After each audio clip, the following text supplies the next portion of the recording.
Hello everyone, and welcome to the Missing Half, a really interesting new activity I've come up with for my ESL classroom.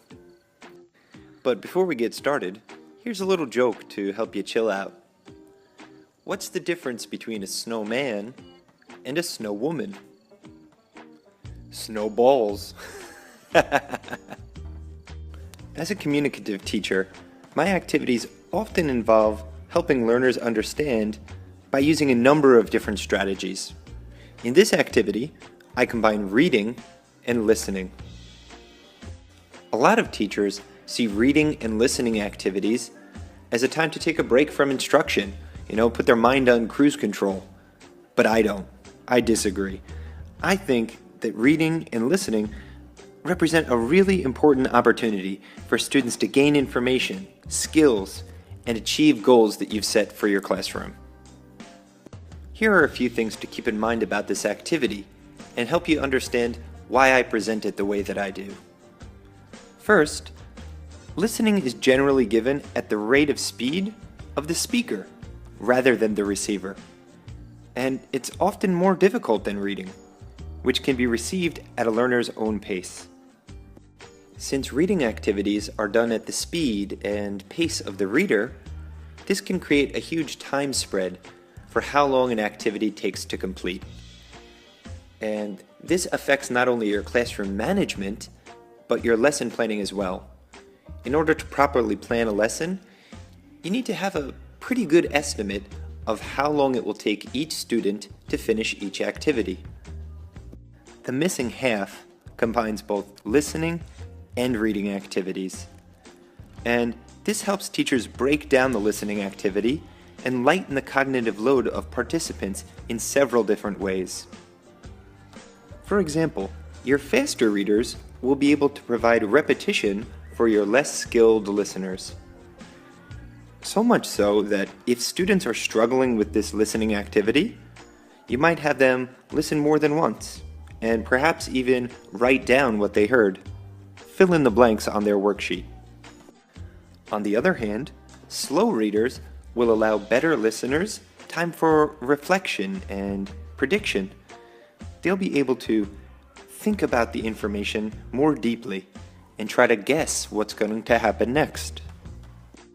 By combining these two activities, you're able to create a really strong language activity that also creates a strong support system for your weaker students. Okay, now let's get down to business. Here's how it works.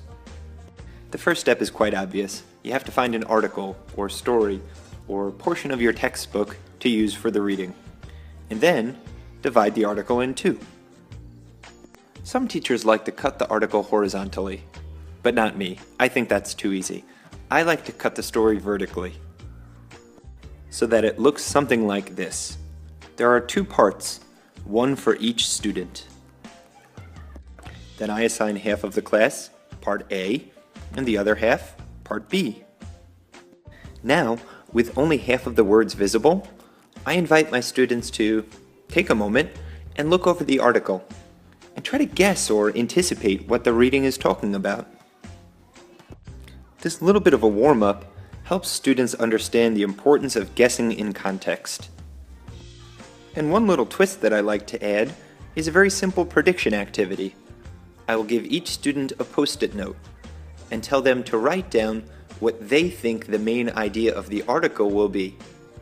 Then I have them post it on the bottom of their desk so that they can come back and check whether they were right or they were wrong at the end of the reading. Once they have completed that task, I have students A and students B stand up and find a partner. Then, students are invited to sit face to face and read the paragraph aloud to the other partner, making sure that their partners don't look at their papers. So students will pause at the end of each of their lines and then switch. This will happen in a pretty rapid succession and resembles a game of ping pong, with students reading back and forth and back and forth. At its heart, the missing half is really a reading activity. An information gap in disguise, where you're giving student A half of the words and student B the other half. And the ultimate goal of this activity is always to answer the reading comprehension questions the teacher has created for the activity. Many readings offer a number of words students don't know. This exercise can help students realize that they don't need to know every word in order to understand general meaning. If done correctly, this can demonstrate to students how well they can answer questions without knowing every word in a reading.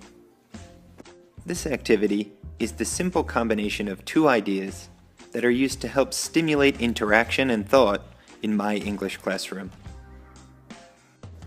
And finally, a special thanks to Dr. Shane, whose two original ideas got the ball rolling on the missing half. The two original ideas, and many more, can be found in his fantastic book, 100 TESOL Activities for Teachers. The book can be found on Amazon, and if you like this activity, you'll surely like the rest.